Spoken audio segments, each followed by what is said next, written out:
ዝሙት ኃጢአት ብቻ እንዳይመስል በዝሙት ኃጢአት አው ተፈትነዋል። ባለፈው የኤአይ መዝሙር ኃጢአት ነው ምናምን ሲለኝ ቢያንስ ኤአይ ዝሙት አይሰራም ከማቲ ጋር እየተከራከርን ነበር። ጥሩ ጎኑ አሁን ዘማሪዎቹ መድረክ ላይ ብቻ ሳይሆን አልጋ ላይ የሚዘሉ ስለሆኑ ተቸግረናል።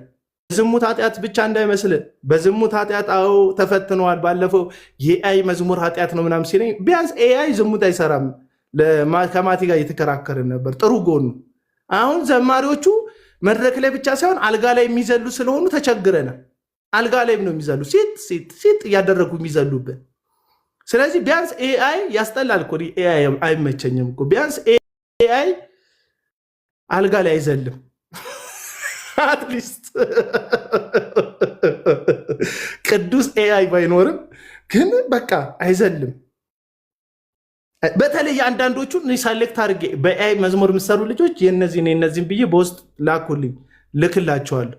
የነዚህ ሰዎቹ ባይዘምሩት ደስ የሚል መዝሙር አለ። እንዲህ መዝሙሩ ቅዱስ ነው፣ ሰዎቹ እርኩስ ናቸው መሰላችሁ። ልምምዳቸው ህይወታቸው እርኩስ። አሁን ስም አልጠቀስኩም ወገኖች፣ ስም አልጠቀስኩም። የሆነ ሰው ላይ የፈረድክ ምናምን እንዳትሉኝ። ላይፍ ስታይላቸው ነው በቃ እኛ የመረረ ኤአይ ቢሰብከን ይሻላል እኮ። አንዳንዱ ሰባኪ ህይወት ይናገር እስቲ ብሎ ምንም ህይወቱ የማይናገር ሰውዬ ከሚዘምርብን ምንም ህይወት የሌለው ኤአይ ቢዘምርልን እኛ ህይወቱን ወስደን ኤአይውን እንተወዋለን። እና የዘመናችን ትልቁ ፈተና ገንዘብ ነው።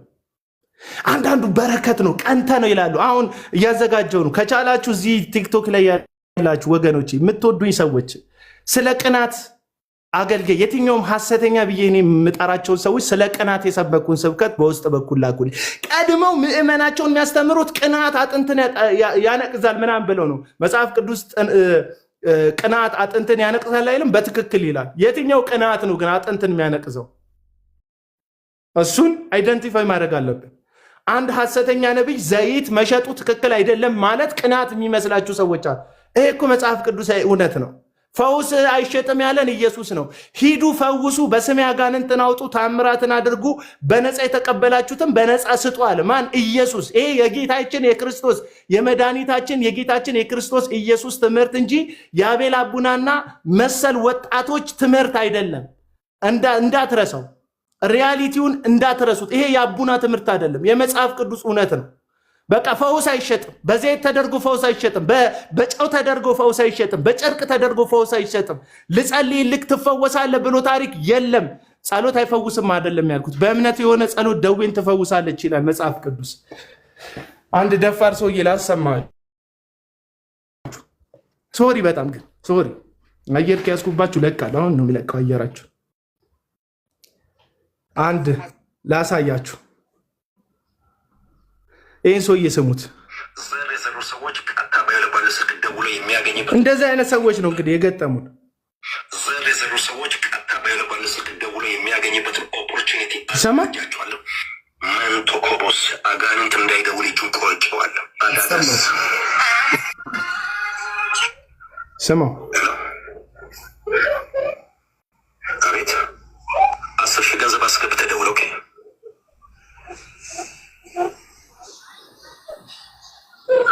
አስገብተህ ደውል። ስለኔ ልታስተምር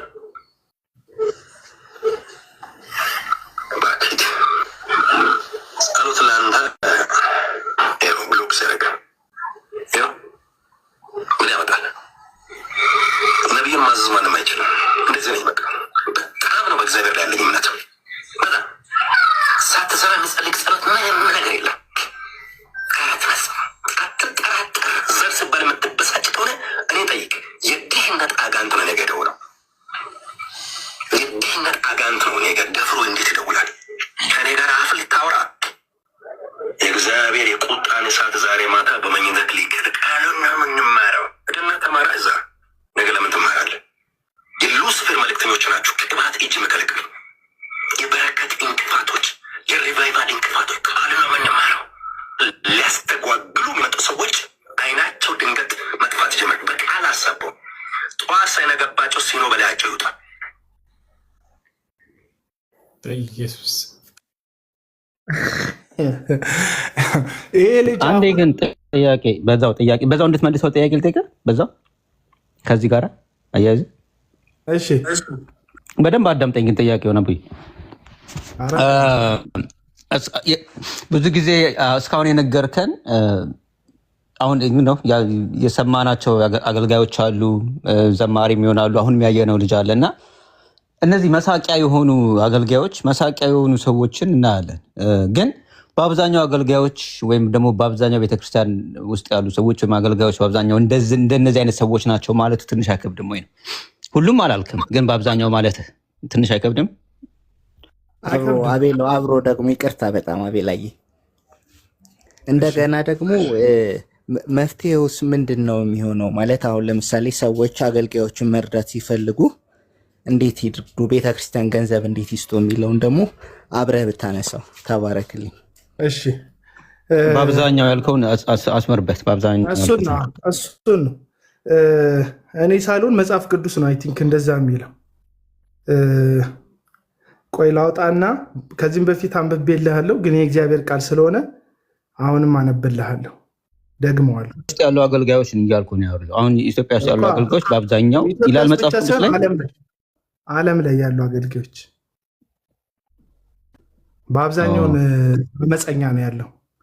እኔ አይደለሁም ያልኩት መጽሐፍ ቅዱስ ነው የሚለው። ለማንበብ እሞክራለሁ። ቁጥር 1 ሁለተኛ ጴጥሮስ ምዕራፍ 1 ቁጥር 1 እና ቁጥር 2 ነገር ግን ሐሰተኛ ነቢያት ደግሞ በሕዝቡ መካከል ነበሩ፣ እንዲሁም በመካከላችሁ ደግሞ ሐሰተኛ አስተማሪዎች ይሆናሉ። እነርሱም የዋጃቸውን ጌታ እንኳን ክደው የሚፈጥንን ጥፋት በራሳቸው ላይ እየሳቡ የሚያጠፋን ኑፋቄ አሾልከው ያስገባሉ። ቁጥር 2 ብዙዎች በመዳራታቸው ይከተሏቸዋል፣ በእነርሱ ጠንቅ የእውነት መንገድ ይሰደባል። ገንዘብን በመመኘት በተፈጠረ ነገር ይረቡባቸዋል። ፍርዳቸው ከጥንት ጀምሮ አይዘገይም፣ ጥፋታቸውም አንቀላፋ። እኔ አይደለሁም ያልኩትኝ። መጽሐፍ ቅዱስ ወደ እውነት የሚወስደው መንገድ ጠባብ እንደሆነ፣ ወደ ጥፋት የሚወስደው መንገድ ሰፊ እንደሆነ፣ በጠባቡ መንገድ ጥቂቶች እንደሚገቡ፣ በጥፋት መንገድ ብዙዎች እንደሚሄዱ ይናገራል። ሁልጊዜ የጥፋት መንገድ ሰፊ ነው። ለዚህ ነው ክርስትና ዓለም ላይ ሲበዛ ነው መፍራት ያለብን። ይበዙ ነበር ይላል። ግን ይበዙ ነበር የሚለው አመፅን የሚያደርግ ወይም በክርስቶስን የማይመስል ቁጥር አይደለም የሚጨምሩት የነበሩት ህይወታቸው ላይ። ክርስትና ማንም ልኬቱና መለኪያው ኢየሱስ ክርስቶስ ነው። አንድ ክርስቲያን ተሳክቶለታል ወይም በቅቷል የሚባለው ኢየሱስን በመሰለው ልክ ነው። ተስፋዬ ጋቢሶን በመሰለው ልክ አይደለም። ወይም ታምራት መጋቢ ታምራት ኃይሌን በመሰለው ልክ አይደለም። ወይም ሸዋዬ ዳምጤ፣ እነዚህ ምሳሌ የሚሆኑ አባቶቻችን ናቸው። እነሱን ለመምሰል በእምነትም በህይወትም ለመምሰል መሞከር ችግር አለበት እያልኩ አይደለም። ግን ትክክለኛው የክርስትና መመዘኛ ተስፋዬ ጋቢሶ ሳይሆን ራሱ ክርስቶስ ነው። ጳውሎስም ለንጽጽር ሲያቀርበው መጽሐፍ ቅዱስ ላይ እኔ ክርስቶስን እንደምመስል እናንተም እኔን ምሰሉ። በሌጣው ጳውሎስ እኔን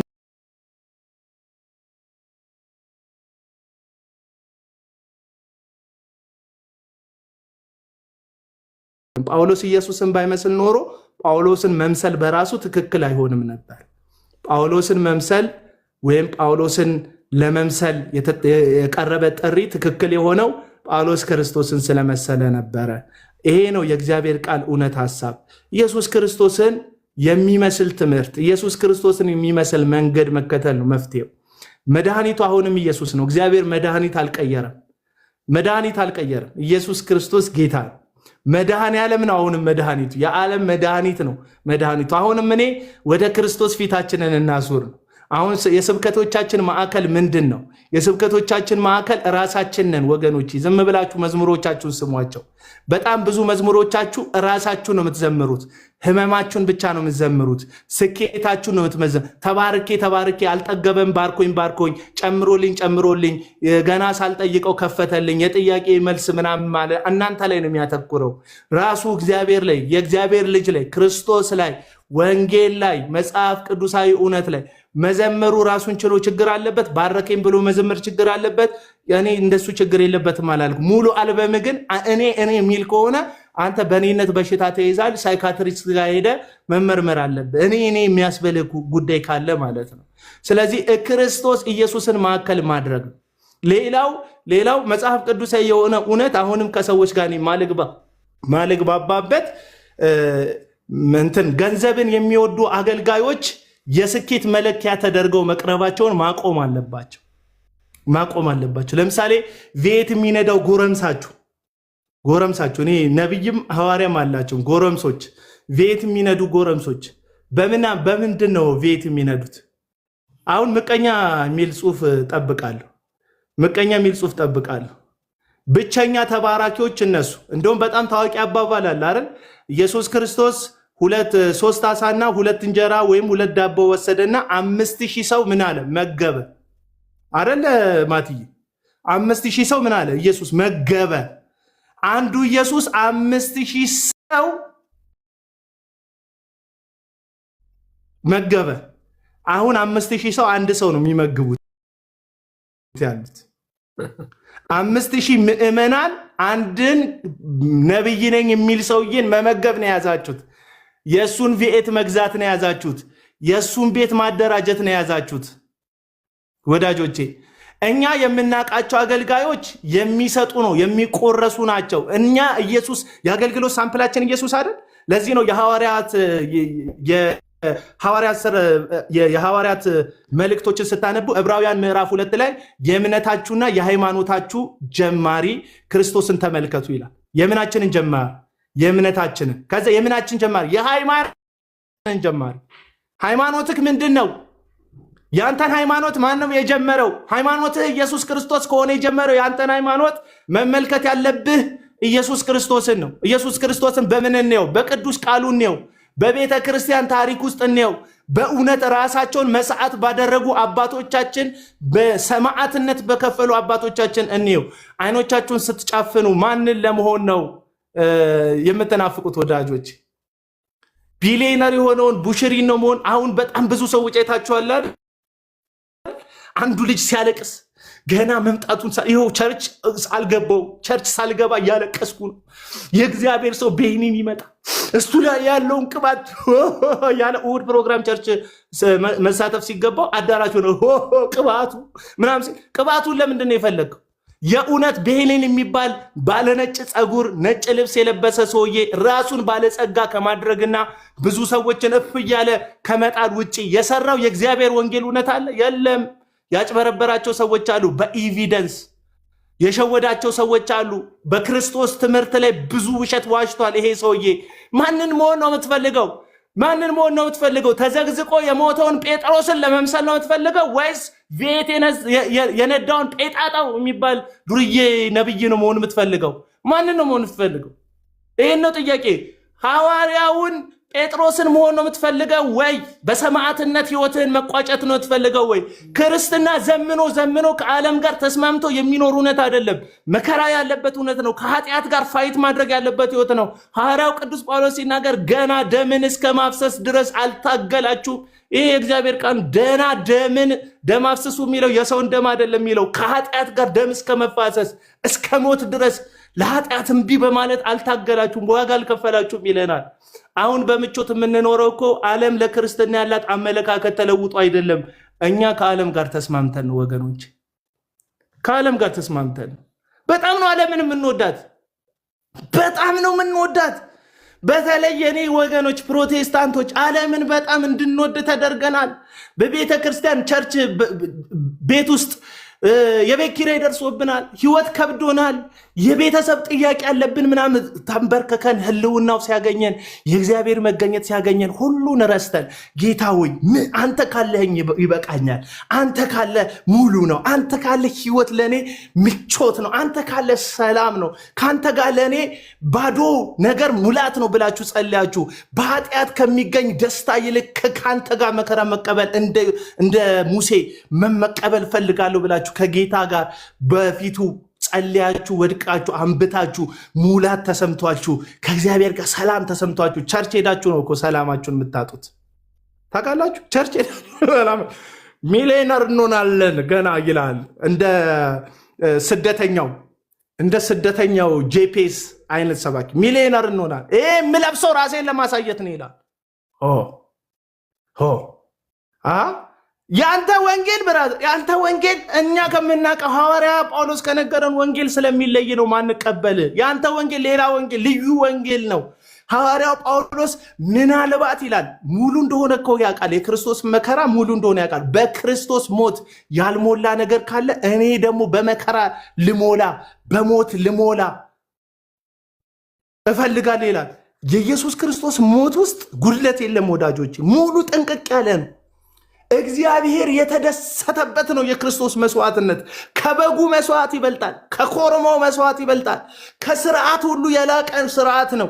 የክርስቶስ መስቀል ላይ የተሰራው ስራ ማንም ሊተካው አይችልም። ያውቃል ጳውሎስ።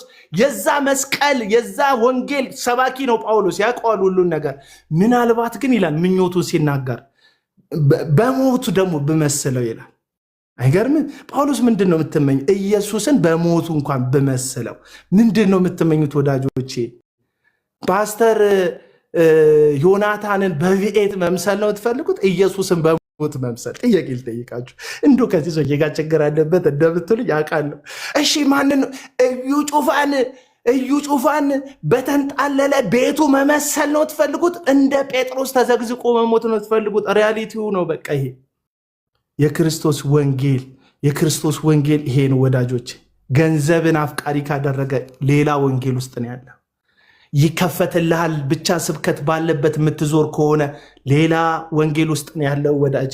ትዳር ለማግኘት በነብይ በኩል ማህተብ ለማስመታት የምትንከራተት ከሆነ ሌላ ወንጌል ውስጥ ነው ያለው ወዳጅ። ጉዳዩ ክርስቶስን መምሰል ነው። ለዚህ ነው መጽሐፍ ቅዱስ ሲናገር እግዚአብሔርን መምሰል የሚፈልጉ በዚህ ዘመን ምን ይላሉ? ይሰደዳሉ። ይሰደዳሉ አይደል የሚለው። እግዚአብሔርን መምሰል የሚፈልጉ ዋቴው ይለኛል። ይወልክ እኔን አሁን ተወኝ፣ ሪያሊቲውን ግን ተቀበል። ዋቴ ያልከው ሰውዬ ዋቴው ይለኝ። አሁን ካወራሁት ውስጥ ከወንጌል የሚቃረን ሀሳብ ካለ ንገሩኝ። እና እንደ አጠቃላይ እኔ የኢትዮጵያ ኢቫንጀሊካል ሰርክሉ ገንዘብ ወዳጅ ነው፣ ሜንላይን ቸርቾች ጭምር። መፍትሄው ምንድን ነው? ወደ መስቀሉ መመለስ ነው። ወደ መስቀሉ መመለስ። መፍትሄው ምንድን ነው? የኢየሱስ ክርስቶስን መስቀል ትክ ብሎ መመልከት። መፍትሄው ምንድን ነው ወዳጆቼ? የአባቶቻችንን የገድል ታሪክ ማንበብ ነው። እንዴት አድርገው ነው ጨካኝ በነበሩ ነገስታት ፊት ስላመኑት እምነት የጀገኑት? እንዴት አድርገው ነው የበረቱት? የትኛው የእምነት አባት ነው ውስጥህን የሚያሞቀው? በእምነት የአንበሶችን አፍ የዘጋው ነው የሚያሞቀህ? በእምነት የሰይፉን ስለት ያሸነፈው ነገስታትን ድል የነሳው ነው? የትኛውን በእምነት በሰይፍ ስለት ፊት በክርስቶስ የጨከነውን እንትን የሚያረካ የቱ ነው የሚያረካ? ገድል ስልኩ ገድለ ተክለ ሃይማኖት ይላል። ይኸውላችሁ እነዛ ሰባኪዎች አይምሯችሁን አበላሽተውታል። ይሄ ስለ ኦርቶዶክስ ቀኑ ሙሉ የሚሰብኳችሁ ሰዎች ገድል ማለት መጋደል ማለት ነው። መጋደል ስለ ክርስቶስ መጋደል ማለት ነው። ስለ እምነት መጋደል ማለት ነው። ለምሳሌ ገድል እኮ አለ መጽሐፍ ቅዱስ ላይ ዕብራውያን መጽሐፍ ምዕራፍ 11 ላይ የገድል ታሪክ እኮ ነው ያለው። ተጋዳ ላይ ሴቶች በእምነታቸው ሙታናቸውን በትንሣኤ ተቀበሉ ይላል። የሰይፉን ስለታጠፉ ይላል። የአንበሳውን አፍ ምን አሉ? ዘጉ ይላል። የእሳቱን ኃይል አጠፉ ይላል። ነገስታትን ድል አደረጉ ይላል። አንዳንዶች በመጋዝ ተሰነጠቁ ይላል። ሌሎቹ ስለ እምነታቸው ተሰደዱ ይላል። ዋጋ ከፈሉ ይላል። ይሄ ገድል ነው ወዳጆች። ይሄ ገድል ነው ወዳጆች።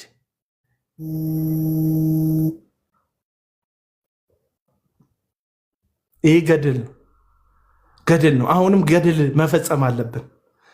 አትወጣጠር ይለኝ እኔ ለመሰላችሁ ኮመንት ለአንዳንዶች የማነበው እነዚህ ሰዎች የክርስቶስ ኢየሱስ ወንጌል አይመቻቸውም።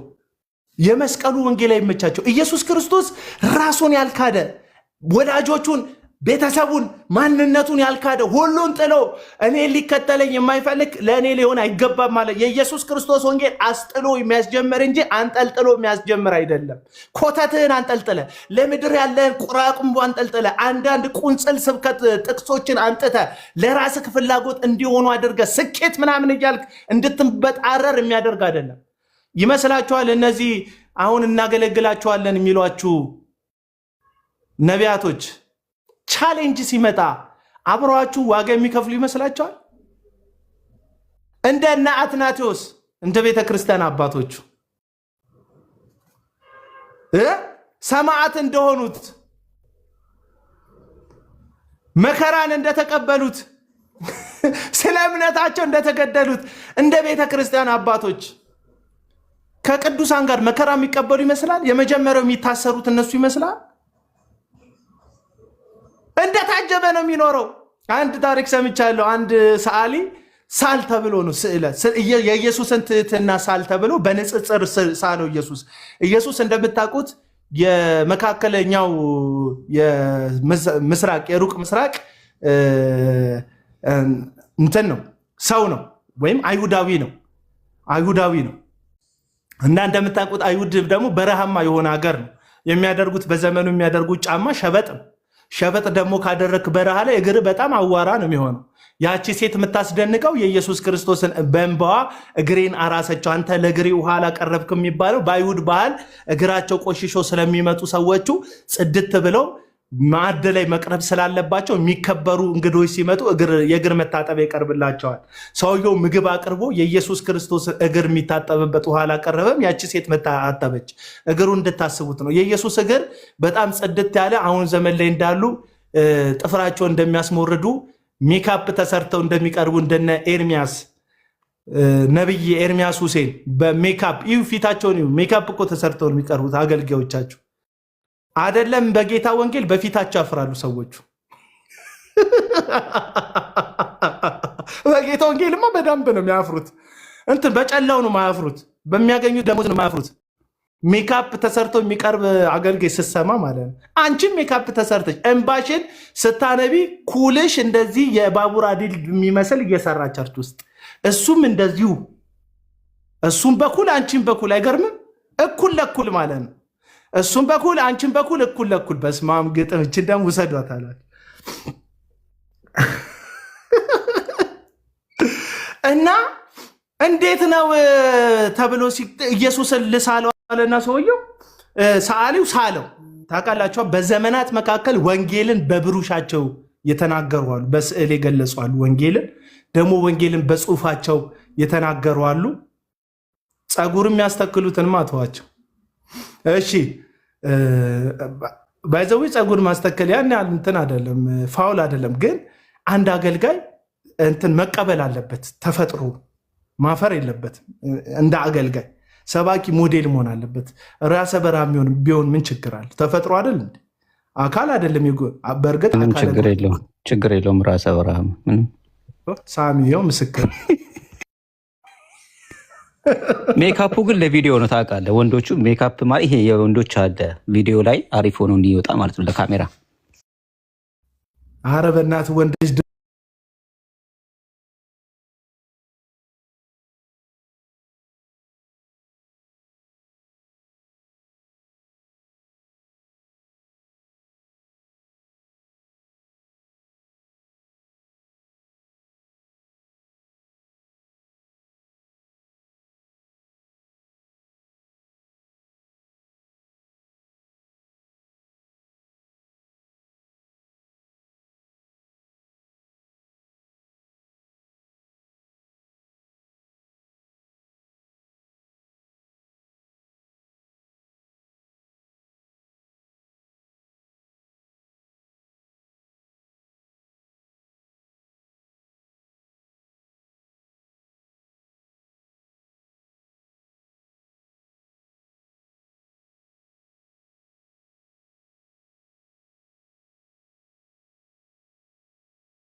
ጌታሽ የዋህና ትሁት ሆኖ በአህያ ውርንጭላይቱ ላይ ወደ አንቺ ይመጣል የሚል የተነገረ ትንቢት አለ እና ኢየሱስ የአህያ ውርንጭላ ላይ ነው ተጭኖ ወደ ኢየሩሳሌም የገባው እና ይህ ሳሊ ኢየሱስ የአህያ ውርንጭላ ላይ ተቀምጦ እግሮቹ አዋራ ሆነው በዘመኑ የሚለበስ አንድ ተራ ግለሰብ የሚለብሰውን አንድ ልብስ ለብሶ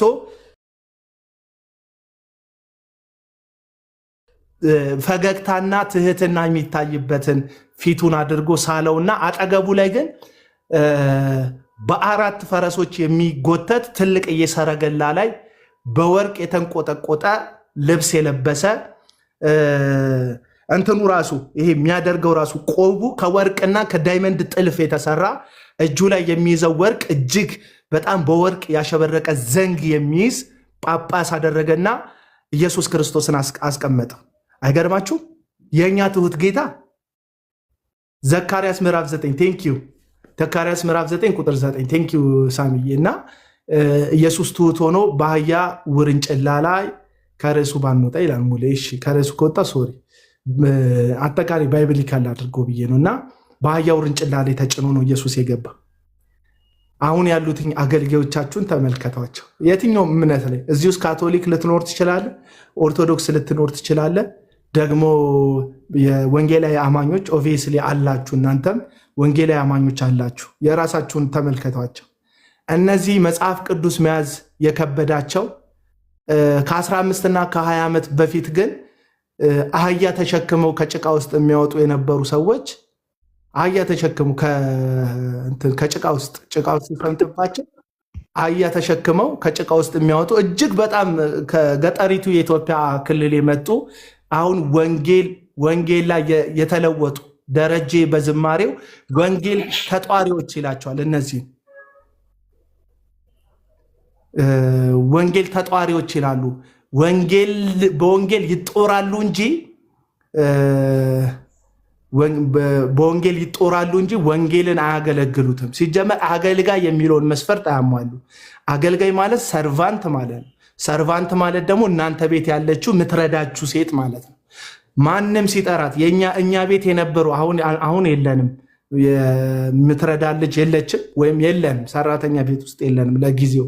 እና የነበሩት ሰራተኞች ግን የኔ ማርያም የ3 ዓመቷ ማርያም ስማቸውን ስትጠራ ለማርያምም ይመጡላታል። ታውቃላችሁ? እዛ ቤት ውስጥ ያለን ሰው ማገልገል ሙያዊ ግዴታቸው እንደሆነ ይሰማቸዋል። ሲጠሩ አቤት ይላሉ፣ ሲላኩ ወዴት ይላሉ። የነሱ ደሞዛቸው የሚመሰረተው እዛ ቤት ውስጥ ወይም በዛ ጣራ ስር ያሉ ሰዎችን ማገልገል ላይ ስለሆነ ነው። የእግዚአብሔር ቤት አገልጋዮች የአገልግሎት ደሞዝ የሚከፍላቸው እግዚአብሔር ነው። ሁሌ አሜት አይሰለችም ይላል። በቃ ከሰለቸ እኮ አለመምጣት እኔ ያለሁበት እንዳት አቡና ካል አሜት አሜት ብለህ ውጣ። 5% ቀረው ይሄኛው አካውንቴ በዛኛው መጣ። ካስረዘምኩባችሁ ደግሞ ቀጥሉ እናንተ ናና የጀመርከውን ጨርስ።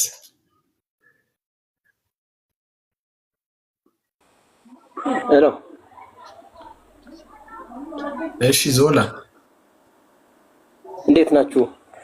አለን እኔ ዛውትና የምትጫወቱት ጨዋታችሁ በጣም ነው ደስ የሚለው የሆነን ለማውራት ማለት ነውና ኢየሱስ ወዳጅም ስትናገር ሰምቻለሁ። አቤላም ደግሞ አሁን ረጅም ጊዜ ሲያወራ እየሰማሁት ነውና በጣም ይገራረሙኝ አንዳንድ ጉዳዮችን ባጭሩም ዳንሳ ያው ብዙ ማየራችሁን አልይዝባችሁም። እኔ አንድ ወቅት ግን አንድ ነብይ አገልጋይ ጋር ተገናኘንና ምን አለኝ እንዲህ ስለ ቤተክርስቲያን ጉዳይ እንዲህ አንዳንድ ጉዳይ ምናምን ስናወራ ስንት ሜምበር አለው ቤተክርስቲያን ያልኩት ስለው አይ የምን ሜምበር አለኝ። አይ ቸርች አባሎች ሬጂስተር የሆኑ የተመዘገቡ ስንት አባሎች አሉ አልኩት። ስለው ጊዜ ኖ የኔ ቤተክርስቲያን አማኝ እንጂ አባል አያስፈልገውም አለኝ።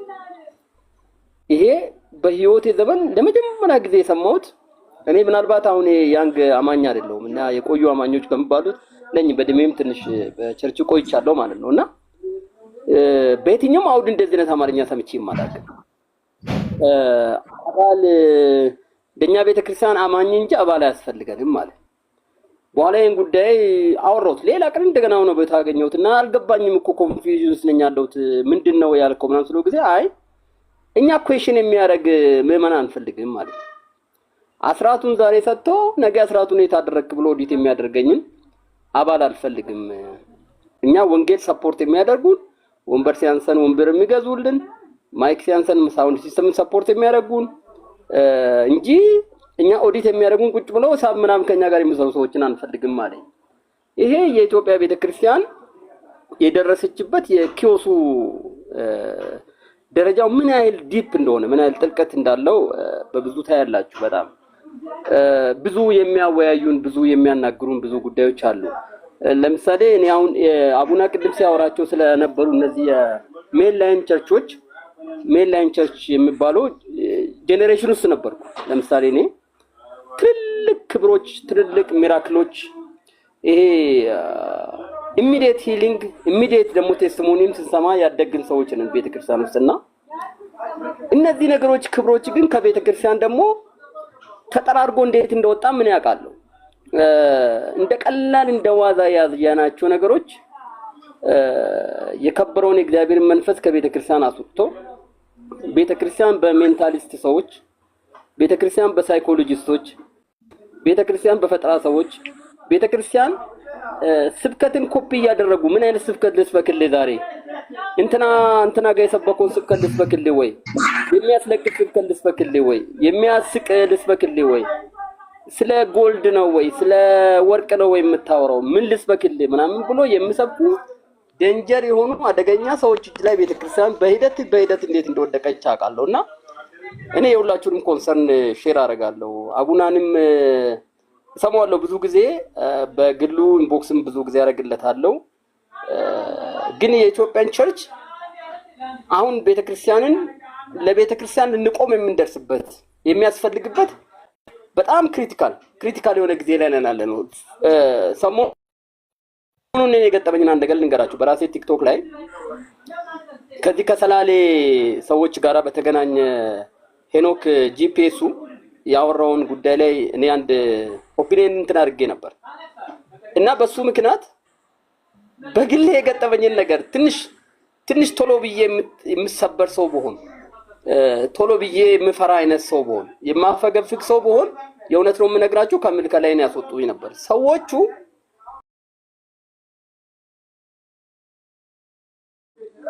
ከባባር ሰዎችን በገንዘብ ይገዛሉ። አሁን ቅድም ልጁ የደቡብ አፍሪካውን ሰውየው ታሪክ ሲያወራ የኛን ጉዳ ላይ ይሄም እያልኩት ነበር። ምክንያቱም ስንት ሰዎች ደወሉልኝ። ግማሹ የቤተክርስቲያን ሰው ዘለፍክ ህግ ጣስክ ያለኝ ሰው አለ። ግማሹ ደግሞ ነብያችንን ነካ ያለኝ ሰው አለ። ግማሹ በማያገባ ነገር ገባት ኢዝ አወር ቢዝነስ ምናምን ያሉኝ ሰዎችም አሉ። ገንዘብ ኑሯችንም ነው ህይወታችንም ነው ያሉኝ ሰዎች አሉና ቤተክርስቲያን በአደገኛ ሀዲድ ላይ ናት ያለችው። በአደገኛ ሰዎች እጅ ላይ ናት ያለችው።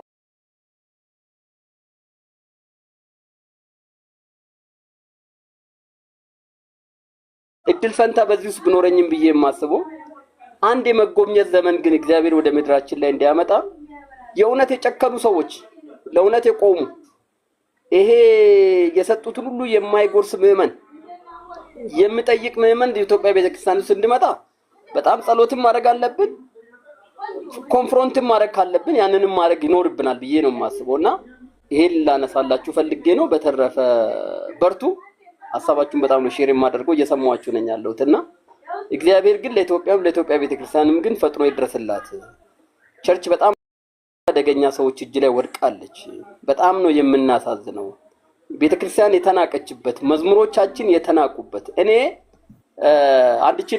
አንድችን ነገር ልንገራችሁ። ጫት ቤት ቁጭ ብሎ ሰው መዝሙር እየሰማ አጋንንት ከሰው ላይ ሲወርቅ ነው አይውትነስ ያይን ምስክር ነኝ። ደፍሮ የማን መዝሙር እንደሆነ እንደ አቡነ ደፈር ስላልሆንኩ ነው ይስማል ሜንሽን አላደርግምና አንድ መዝሙር ተከፍቶ ሰዎች ሲሰሙ ሲፈራገጥ ሰው ሲያይ ከቆጥ ላይ ወደቀን ስባል ነው የሰማሁት። ትዝ ይለኛል ያኔና እኔም ገና ወጣቱኝ መርካቶ ስራ ምናምን የጀመርኩበት ዘመን ኃይል ነበረን። በብዙ ነገር የኢትዮጵያ ቤተክርስቲያን ኃይል ነበራት። ይሄ በል ውደቅ ተኛ ምናምን ነገር ሳይሆን ራሱ ኃይሉ ራሱ ሰውን የሚነካበት ራሱ ኃይሉ መጥቶ ሰዎች የሚፈወሱበት የእግዚአብሔርን እጅ ሰውን የሚነካበት ዘመን ነበረንኛ። የእውነት ነው የምነግራችሁ። በጣም የምናወራው ነገር ለአንዳንድ ሰዎች ኮንፊዥን ነው። ፈውስን በእምነት ተቀበል ያልተፈወስከው ስላላመንክ ነው የምንባለው። አሁን ጄኔሬሽን እየተባለ ያለው እኔ ግን መንገድ ላይ የሚሄድ ሰው አጋንንት ከላዩ ላይ ሲወጣ፣ መንገድ ላይ የሚሄድ ሰው ሽባ ሲተረተር፣ በቃሬዛ የመጣ ሰው ተነስቶ ሲራመድ፣ እኔ ራሴ ታምሜ በሞትና ህይወት መካከል ሆኜ ዓለማዊ የሆኑ ቤተሰቦቼን የሰፈር ጎረምሶች አማኞች የሆኑ ልጆች አስፈቅዶ ተሸክሞኝ ቤተክርስቲያን ይዞኝ ሄደው እንዴት ኢየሱስ እንዴት እንካኝ ምንን እንካኝ ይደረግ አላውቅም። ማታ ወደ ቤቴ ስመጣ ግን በእግሬ ተራምጄ እንደመጣው ከዛ ወዲህ እስከ ዛሬ በዛ ህመም እንዳልተጠቃው ለ20 ምናምን ዓመት እኔ የህይወት ምስክር ነኝ። እና እንዲህ አይነት ክብር ውስጥ ያለፍን አማኞች ነን። ክብሩ በቤተክርስቲያን የነበረበትን ቤተክርስቲያን ኃይል በነበራት እግዚአብሔር በአገልጋዮች በሚሰራበት ዘመን በአይን ቆመን ያየን ሰዎች ነን። እና አሁን ቤተክርስቲያን በጣም ድራማ በሚሰሩ ሰዎች ተጥልቅልቃለች፣ በጣም ታስፈራለች። ሰሞኑን አንድ ነገር ምን አሰብኩ መሰላችሁ? ያው አቡናው መጥቷል። እሱ ስሜሽን ስላደረገ ያው እንግዲህ ጥፋትም ከሆነ ያው አቡና ይጠየቃል። እነ ትልልቅ እነዚህ ዘማሪዎች አሉ አይደል? ላይክ እንደነ ተስፋዬ ገብሶ ታምራት ላይ ነው አይደለም፣ ሶሪ ታምራት ኃይሌ፣ ሌሎች ዘማሪዎችንም ጉዳይ ቁጭ ብዬ ሰሞኑን አሰብኩ። ግን እኮ አልኩኝ እኔ ሰሞኑን እነዚህም ሰዎች እኮ አሁን ግን የደሃው ቤተክርስቲያን አይመጡም። እነዚህ ስፔሻሊ ሜንላይን ቸርቾች የሚባሉትን እኮ አይመጡም ሆነስትሊ። አሁን እኮ ቅድም ሪባን ምናምን ሲባል በነበረ ጊዜ ሪባን የሚቆርጡበት ቦታ እኮ ያሉት አሁን እነዚህ ሰዎች ናቸው። ሰው ሁሉ ይሄ ምንድነው ድንግሊቷ በድንግልናዋ ካፈረች ታግባ ይላል አይደል መጽሐፍ ቅዱስ። በጽድቅ የኖሩበት ዘመናቸው ላይ እኮ ብዙ ወንድሞች እያፈሩ ይመስለኛል። አሁን ያኔ ያመለጣቸው የቆጫቸው ሳምበዲ በቪኤት መጥቶ አጠገባቸው ሲቆም እነሱ በክራይ ቤት እየኖሩ ሳምበዲ መጥቶ የሆነ ቤት ውስጥ ሲገባ ሲያዩ እዛ ራስ ሲጋበዙ ለሽርሽር ለቫኬሽን ዱባይ ምናምን ሲሄዱ ሲያዩ አንዳንድ ጎበዝ ወንድሞችም በጽድቃቸው በቅድስናቸው እያፈሩ ኦልሞስት ወደዛኛው ላይን እየሄዱ ናቸው ያሉት። እና ግን ምንድነው አንድ ሰው ቅድም ሲጽፍ ነበረ እዚህ ላይ አቡና ሲያወራ አንድ ወንድም የሆነ ሰው ሲጽፍ ነበርና አይቼዋለሁ። እግዚአብሔር ግን ሰው አለው።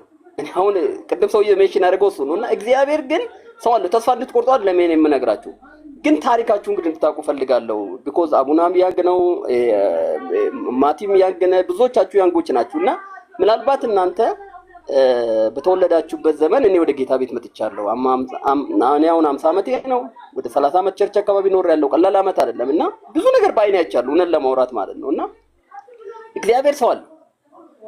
የኢትዮጵያን ቤተክርስቲያን ገጽታዋን የሚቀይር ታሪኳን የሚቀይር ጀግና ትውልድ እንደሚመጣ እርግጠኛ ነኝ። እንዳንሞት ከነሱ እንዳንዱ እንዱን አንድ ቻንስ የኢትዮጵያ ቤተክርስቲያን ክብሯ፣ የኢትዮጵያ ቤተክርስቲያን ማስፈራቷ፣ ባለስልጣናትን ሲያስፈሩ ሲያስደነግጡ እኔ ብዙ የማውቀው ዘመን አለና ያ ዘመን ወደ ኢትዮጵያ ቤተክርስቲያን አንዴ መጥቶ አይኔ አይቶ እኔ ብሞት እኔ አይቆጨኝ። እውነቴን ነው የምነግራችሁ። አንድ ነገር እያልኩ አበዛውባችሁ። 1967 68 መጨረሻ አካባቢ ላይ ይመስለኛልና በኢትዮጵያ ቤተክርስቲያን ላይ እንግዲህ ደርግ ትራንዚሽን ይሄ ፔሪዱ ላይ ብዙ ክርስቲያኖችም የኦርቶዶክስም የሙስሊም ሰዎችም ሞተዋል። እና ያኔ ከሞቱ ሰዎች መካከል ቄስ ጉዲና ቱምሳን ያው ታውቋቸዋላችሁ፣ እሳቸውም ነበሩበት። እና ቄስ ጉዲና ቱምሳ አንድ የደርግ ስብሰባ ላይ በአንድ ቀን 3 ስብሰባ ተጠርቶ ነበር፣ ቄስ ጉዲና ማለት ነው። እና መጽሐፉ እየተጻፈ ነው አሁን።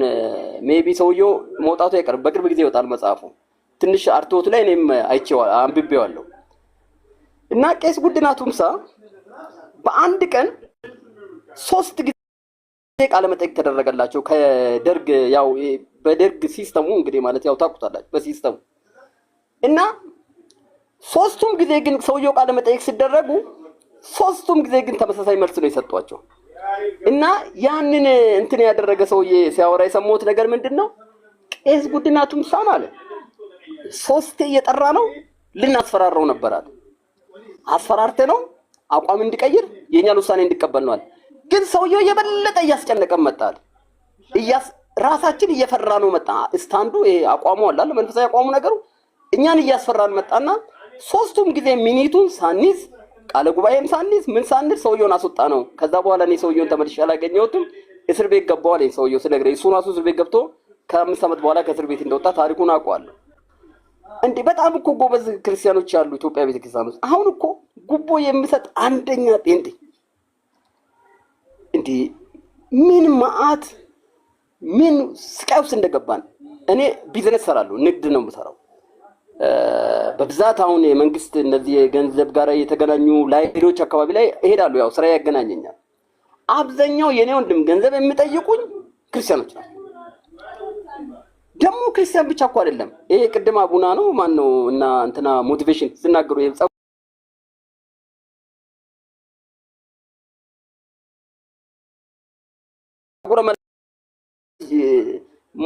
መሀል ላይ ያለ ጀነሬሽን ማለት እኮ ነው። እርጉዝ ሴት የሞላች እርጉዝ ሴት በእግዚአብሔር እጅ የተያዘች ሴት ገንዘብ ስትጠይቅ ነው ባይነ ይቻላል። ትልልቅ ሰዎች ወደ ቤተክርስቲያን መሄጃ በሚገባቸው እጃቸው ላይ ገንዘብ ሲጠይቁ አይቻልም። እኔ አሁን ፍርድ ብመጣ እግዚአብሔር እንደው ጅራፍ ይዞ ቤተክርስቲያን ውስጥ የሚገርፈው ጌታ እንግዲህ መርካቶ ብመጣ well every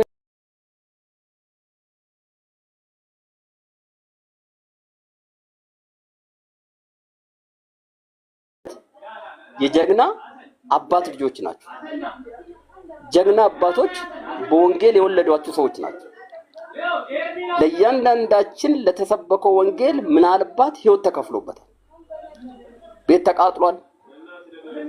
ቤተሰብ ተበትኖ ሊሆን ይችላል። ምናልባት ከማንም የተሻለ ሞኝ ጅል የተባለ ሰው ሆኖ ቤተሰቡን እያስራበ ሊሆን ይችላል ለኛ ወንጌል የሰበከ እና የጀግና አባት ልጆች ናቸው። እድሉ ካለ ተነሱ። ለምሳሌ አቡና ብዙ ጊዜ ተተቻቸው ሰማለው። ያው በፌስቡክም በተለያየ ያደኔለው ማለት እኔ ነኝ በነገራችን ላይ ያው ሰምተህ ከሆነ ብዙ ጊዜ ኢንቦክስ አደርግልሃለሁና ያደኔለውን የምለው ፌስቡክ እኔ ነው እጽፍላታለሁ። አንዳንዴ አቡናን ያሳዝነኛልም እናደድበታለሁ። ምንም የሆነ አሁን አየሁት እኮ በጣም ያሳዝነኝ እኔ እንዲህ ነቢያቶቹን ሲጀልጥ የሆነ ነገር ሲያደርግ በጣም ፋይናንስ የሚያደርጉ ሰዎች ያሉት ሁሉ ነው መስለኝ ልጁና አሁን በራይድ ስመጣ አየሁት። እንግዲህ ያው ሁላችንም አብረን እንዳየነው በትራንስፖርት ስመጣ ነው ያየነውና እንግዲህ ብዙዎቻችሁ ያላችሁበትን ነገር ያው እና ብዙዎቻችሁ ያላችሁበት ሁኔታ ብዙዎቻችሁ ስለምታውቁ ነው ታሪኮቻችሁንና እናንተ ጀግኖች ናችሁ። አንድ ድል እግዚአብሔርን ጠይቁ። አቡና ሙሉ ጊዜ ወቃሽ ብቻ አይደለም፣ ቆሜ የምትሸልምበት ዘመን ሊመጣ ይችላል። እግዚአብሔር ባንተ አገልግሎት ዘርን የሚያሳይበት ዘመን ሊመጣ ይችላል። ሁላችንም ማለት ነው። ሁላችሁም በያላችሁበት ስለማላውቃችሁ ነው። እሱም ፊት ለፊት ስለማውቀው ነው፣ ሚዲያ ላይ ስለማገኘው ነው ስለሱም ማውራውና እድል እንዳለኝ ሰው ነው የምሰማኝ። አንድ የመጎብኘት ዘመን ከፊታችን የሚመጣ ይመስለኛል። ከዛ ሰዎች መካከል ግን አንዱ እንድንሆን እግዚአብሔር ያብቃል ለማለት ፈልጌ ነው። አስረዝሜባችሁ ከሆነ አላቅም። ነጋዴ ስለሆንኩ እስከማሳምን መልቀቅ ያው በእኛ ህግ አይፈቀድምና ለዛ ነው ድርቅ ያልኩት። ትንሽ ከቆየውባችሁ ተባረኩላችሁ ፈልጌ ነው። ወዳችኋለሁ። እሺ ማቲ ትንሽ ሀሳብ ላድርግ። ጌታ ይባርክህ። አቤል ላይ ጨርስና ትመጣለህ ወይስ? ምናልባት አንዳንዶቹን ሀሳቦች አቤላም በዛው እየተቀጠለ ሙልዬ ማውራት ትፈልጋለች። አይ ቲንክ ያውሩና ያውራለሁ። እሺ አቤላ መጀመሪያ ጊዜ ነው ያገኘውክ እና በጣም ደስ ብሎኛል ስላገኘውክ ኦንላይን ላይ ስላየው ማለት ነው። ማቲንም ዛሬ ነው ያየሁት እና ሁል ጊዜ የማስበው ያው የምትተቻቸውን ሰዎች እንደነሱ ገንዘብ መስራት ብትፈልግ ኖር አይ ቲንክ በተሻለ መንገድ ማድረግ የምትችል ነህ ብዬ አስባለሁ። የከተማ ልጅ ነህ፣ አራዳ ነህ፣ እንዴት እንደሚሰራ ታውቃለህና አይ ቲንክ አንዳንዶች ይላሉ አንተ ስለማትችል ነው ስለቀናህባቸው ነው ይላሉ ሰዎችና የሚከብድህ አይመስለኝም። የጨርቆስ ልጅ ነህና በተሻለ እንደውም 1-3 አዳራሽ ሁሉ መክፈት የምትችል ይመስለኛል። እና ብዙ ጊዜ ይረሱታል ያው ጨርቆስ አድገህ አዲስ አበባ ተወልደህ ማደግህን ማለት ነውና ግን በዚህ ውስጥ ሁሉ በጥሩ ሁኔታ እየሄድክ ስለሆነ በጣም ነው ማመሰግነህ። ጌታ ኢየሱስ አብዝቶ ይባርክህ። አንዳንድ ጊዜ እንደውም እንደ ኤርሚያስ ሁሉ አይካለው ማለት ኤርሚያስ ያው ታውቀው የለ በምድረ በዳ ነው በቃ እስራኤል ሁሉ እሱን እንደ እብድ ነበር የሚያዩት፣ ምክንያቱም ሁሉም ስተው ስለነበር ማለት ነው። አንተ ግን እግዚአብሔር ረድቶ በዚህ ሁሉ ጊዜ ውስጥ እየጮክ ነውና ትዝ ይልሃል ኤርሚያስ ጮኸና ድፍን እስራኤል ባርነት ሲገባ ነፃ የሆነው ኤርሚያስ ብቻ ነበር። ምክንያቱም በእግዚአብሔር መንገድ የተገኘ እሱ ስለነበር ማለት ነውና አንዳንድ ጊዜ ብዙዎች ስለተቹን ብዙዎች ትክክል ናቸው ማለት አይደለም። ልብህንም እንዳይደክመው እንድትጠነቀቅ አደራ ለማለት ነው። ሌላኛው ግን ዛሬ ቅድም ስገባ ማቴ ያነሳው ገንዘብና አገልግሎት የተገናኘ የሚል ነውና እሱ በጣም ትልቅ ትኩረት የሚፈልግ ይመስለኛል። ሐዋርያት ሥራ ምዕራፍ 6 ለምሳሌ እንደ መነሻ ብናየው ይቅርታ ልጅ አብሮኝ ስላለ ነው። እሺ ሐዋርያት ሥራ ምዕራፍ 6 ላይ ስንመለከት ሐዋርያትም አንዱ ገጥሟቸው የነበረው ይሄ ነው። ትዝ ይላችሁ እንደነበር ሁሉም ያላቸውን እየሸጡ ወደ ሐዋርያት እግር ስር ያመጡት ነበርና ከዛ በኋላ መከፋፈል ላይ ግን ችግር ፈጠረ እና ሐዋርያት ሥራ ምዕራፍ 6 ላይ እንደ ትልቅ መፍትሄ ያስቀመጡት ምንድነው ይሄንን የሚያገለግሉ ሰዎችን እናምጣሉና ዲያቆናት ሲመረጡ እንመለከታለን። ቤተ ክርስቲያን ውስጥም የገንዘብ አስተዳደር በጣም ትልቅ ትኩረት የሚሻ ይመስለኛል። ሜንላይን ቤተ ክርስቲያን ላይ አብዛኛውን ጊዜ የምታዩ ከሆነ በጣም ችግር አለ። ያው ሸፋፍነው እዛው በሽማግሌ በአገልጋዮች አፍነው ስለሚያስቀምጡት ነው እንጂ በጣም ብዙ ገንዘብ ይመዘብራል። በተለይ በአሁን ጊዜ ደግሞ አብዛኞቹ ግንባታ ላይ ስለሆኑ በቃ በተለያየ ዘርፍ ነው። አንዳንዶቹ ከእህት ወንድሞቻቸው ሱቁላ ዕቃ የሚያስገዙ አሉ። ጨረታ አያወጡም፣ የግዢ ስርዓታቸው አይታወቅም እና ይሄ ትክክል አይደለም። እግዚአብሔር የሚጸየፈው ነገር ስለሚሆን ማለት ነውና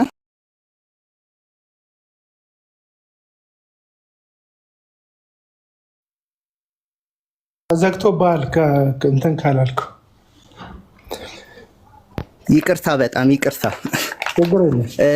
እና ብዙ ጊዜ የግዢ ስርዓት ምናምን የላቸውም እንደነዚህ አይነት ቤተክርስቲያኖች እና እኔ በአንድ ወቅት ሙሉ ጊዜ ሰጥቼ ያገለግል ነበርና አብረው ለሚያገለግሉት ለሽማግሌዎችም አንድ ሐሳብ አስቀምጬላቸው ነበር። አይታችሁ ከሆነ አብዛኛው የመንግስት መስሪያ ቤቶች አጠቃላይ በጀታቸውን ይለጥፋሉ በየከተማ መሃል አይታችሁ ከሆነ